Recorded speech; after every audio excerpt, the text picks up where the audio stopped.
శ్రీ పవన్ కళ్యాణ్ సార్కి ధన్యవాదాలు తెలియజేసుకుంటూ, ఆంధ్రభూమికి గర్వకారణంగా నిలిచేటువంటి నాయకులు కొంతమంది ఉంటారు.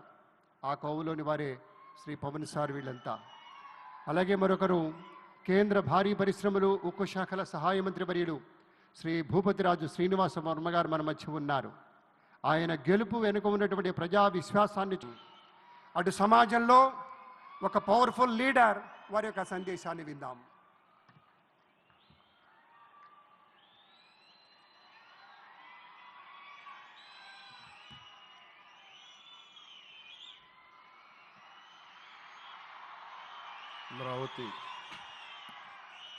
అమరావతి పునఃప్రారంభం సందర్భంగా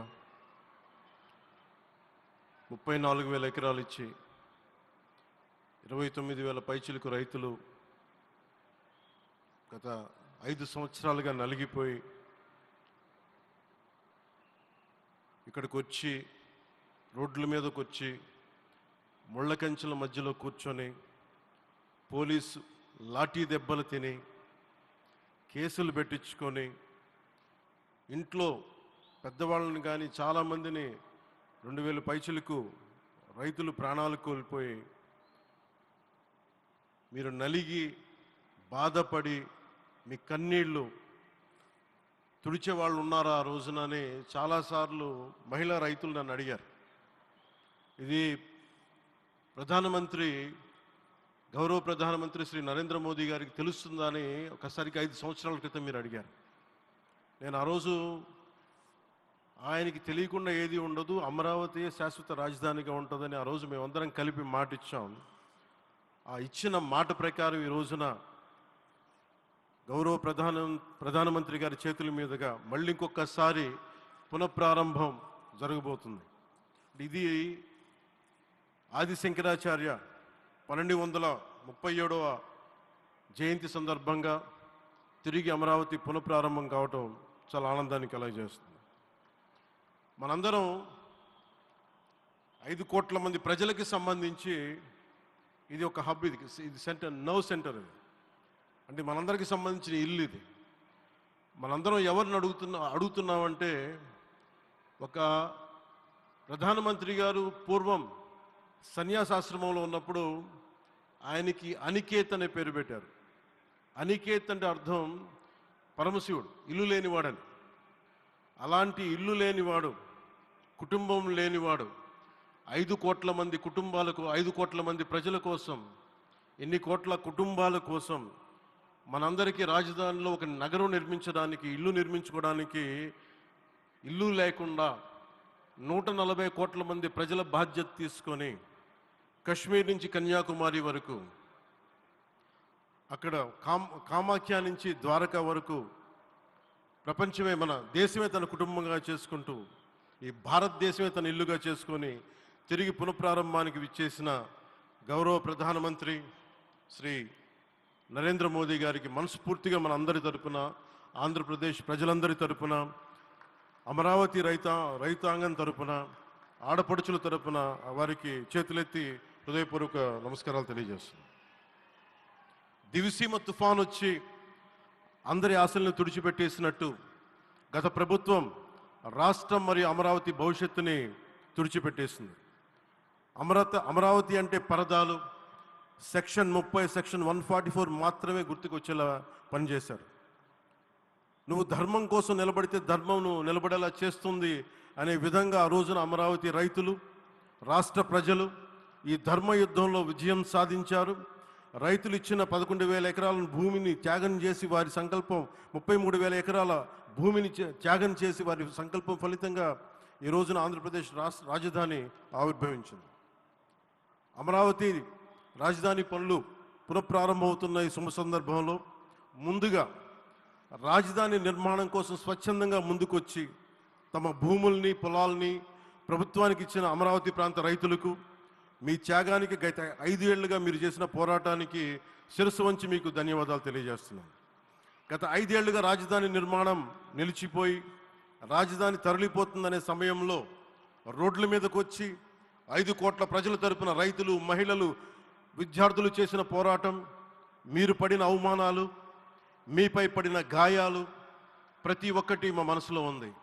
ఆ రోజున దివ్యాంగులను కూడా లాఠీ దెబ్బలు నా గుండెలు ఇంకా సజీవంగా ఉన్నాయి. ఆ బాధ మేము మర్చిపోలేదు, ఎవరిని మర్చిపోనివ్వలేదు. అందుకని దానికి సజీవ సాక్షి ఈ రోజున తిరిగి పునఃప్రారంభానికి గౌరవ ప్రధానమంత్రి గారు రాక, ఆ రోజున మహిళలు విద్యార్థులు చేసిన పోరాటం, మీరు పడిన అవమానాలు, మీపై పడ్డ గాయాలు ప్రతి ఒక్కటి మనసులో ఉంది. మీ త్యాగాన్ని మేము మర్చిపోం. మీరు చేసిన త్యాగానికి జవాబుదారీగా ఉంటాం. బాధ్యతగా అమరావతి నిర్మాణం జరిగేలా సాయశక్తుల ఈ కూటమి ప్రభుత్వం కృషి చేస్తుంది.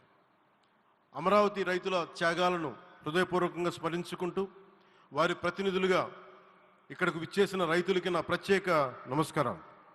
ఈ పోరాటంలో వారికి ప్రతినిధులుగా సన్మానం అందుకుంటున్న మహిళా రైతులు పాత్ర, ప్రత్యేకించి అమరావతి మహిళా రైతుల పాత్ర చాలా అభినందనీయం. మీరు ఎంత నలిగారు, మీరు ఎంత రోడ్ల మీదకి వచ్చారు. మగవాళ్ళు ఆపేస్తే ఆడపడుచులు బయటకు వచ్చి తిరిగి పౌరుషం చూపించారు, ఆంధ్ర పౌరుషాన్ని చూపించారు. మీరికి నా ప్రత్యేక అభినందన. వాళ్ళు చూపిన సాహసం, సహనం అందరికీ ప్రేరణగా నిలుస్తాయి. వేదిక మీద ఉన్న నా మంత్రివర్గ సహచరులకి, గౌరవ ప్రధానమంత్రి శ్రీ నరేంద్ర మోదీ గారికి, విజనరీ అయిన గౌరవ ముఖ్యమంత్రి శ్రీ నారా చంద్రబాబు నాయుడు గారికి, సోదరులు లోకేష్ గారికి, గవర్నర్ గారికి ప్రత్యేకించి నా హృదయపూర్వక నమస్కారాలు, ధన్యవాదాలు తెలియజేస్తున్నాను. అలాగే ఇతర సహచరులకు, సభకు హాజరైన వారికి, రాష్ట్ర ప్రజలకు కూడా నమస్కారాలు తెలియజేస్తున్నాను. ఇక్కడ రైతులు భూమిని మాత్రమే ఇవ్వలేదు, రాష్ట్ర భవిష్యత్తును నిర్మించే ఆశలను, విశ్వాసాన్ని ఇచ్చారు. కానీ 5 సంవత్సరాల్లో గత ప్రభుత్వం ఆ త్యాగాన్ని అవమానించింది. 3 రాజధానులు అస్తవ్యస్త విధానంతో ప్రజల విఘ్నతని, అమరావతిని అగౌరవపరిచింది. ఈరోజు ఈ వేదిక నుండి మేమందరం మీకు హామీ ఇస్తున్నాం, అమరావతి మళ్ళీ ఒక ప్రపంచ స్థాయి సర్వశ్రేష్ఠ రాజధానిగా ఆవిర్భవిస్తుంది. అమరావతి ఒక ఆర్కిటెక్చరల్ జోన్, ఒక కాంక్రీట్ జంగిల్గా మిగిలిపోకుండా జవాబుదారీతనం, న్యాయం, ప్రజాస్వామ్యానికి ప్రతీకగా నిలవాలని ఆకాంక్షిస్తున్నాను. కేంద్రంలో రాష్ట్రంలో స్థిరమైన ఎన్డీఏ ప్రభుత్వం ఏర్పడిన కారణంగా అభివృద్ధి కార్యక్రమాలు వేగంగా సాగుతున్నాయి. మేనిఫెస్టోలో ఇచ్చిన హామీలన్నీ దశల వారీగా బాధ్యతాయుతంగా అమలు చేస్తున్నాం. కేవలం మ్యాచింగ్ గ్రాంట్స్ ఇవ్వని కారణంగా గత ప్రభుత్వం రాష్ట్రం కేంద్రం నుంచి పొందాల్సిన 1000 కోట్లు నష్టపోయింది. కానీ ఈ ప్రభుత్వం కోఆపరేటివ్ ఫెడరలిజం స్ఫూర్తితోటి, పరస్పర సహకారంతో పనిచేస్తున్నాం. రాష్ట్రంలో రహదారులు, రైల్వే, పారిశ్రామిక రక్షణకు సంబంధించి ఈ రోజున మన అమరావతి కాకుండా రాష్ట్రంలో రహదారులు, రైల్వే, పారిశ్రామిక రక్షణకు సంబంధించి ఈ రోజున 1,07,00,000 కోట్ల విలువైన అభివృద్ధి పనులకి ప్రధాని గారు శంకుస్థాపనలు, ప్రారంభోత్సవాలు చేస్తున్నారు. రాయలసీమలో గుంతకల్ రైల్వే, గోరంట్ల హైవే లాంటి వివిధ కార్యక్రమాలకు, ఉత్తరాంధ్రలో పిఎం ఏక్తా మాల్ లాంటి వివిధ పనులకు ఈరోజు శంకుస్థాపన, ప్రారంభోత్సవం చేస్తున్న ప్రధానమంత్రి గారికి నా హృదయపూర్వక కృతజ్ఞతలు. నేను అవనిగడ్డ ఎన్నికల ప్రచారంలో హామీ ఇచ్చిన దానికి అనుగుణంగా మనందరి ఆశలు మనకి ఆశించిన విధంగా నాగాయలంకలో మిస్సైల్ టెస్ట్ రేంజ్కి ప్రధానమంత్రి గారు ఈ రోజున శంకుస్థాపన జరగడం నాకు చాలా సంతోషంగా ఉంది.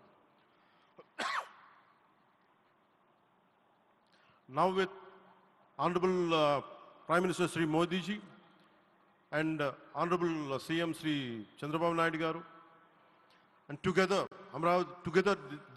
together again Amravati will surely become a world-class capital, a 360-degree growth engine for all of Andhra Pradesh.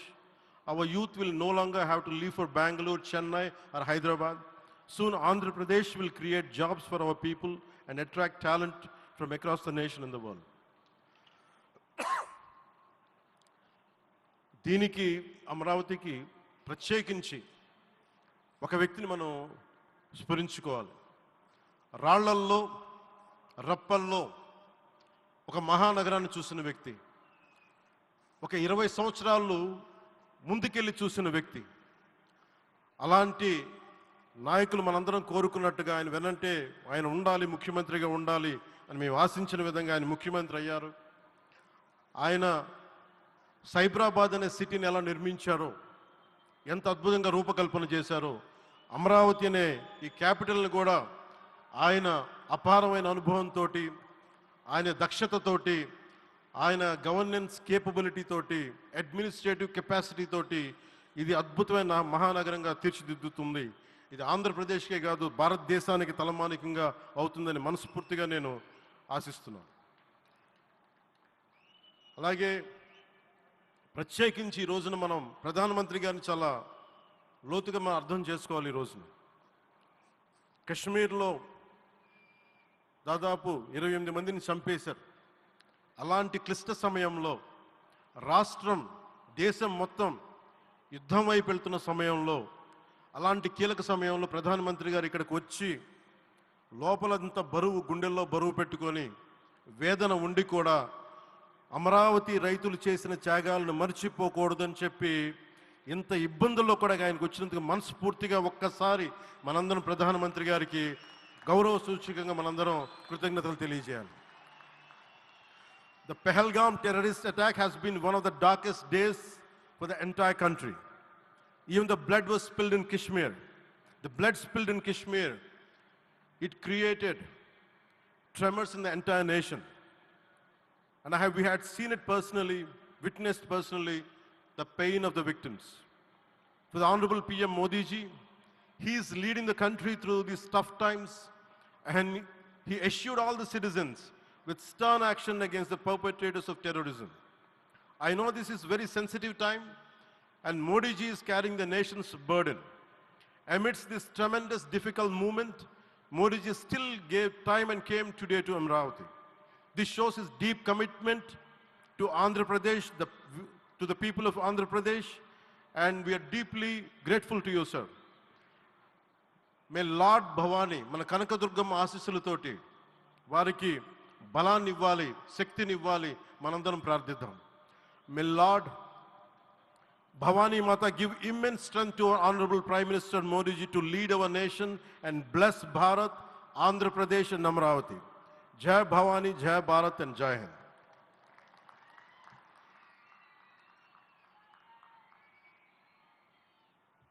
Shri Pawan Kalyan సార్కి ధన్యవాదాలు తెలియజేసుకుంటూ, ఆంధ్రభూమికి గర్వకారణంగా నిలిచేటువంటి నాయకులు కొంతమంది ఉంటారు.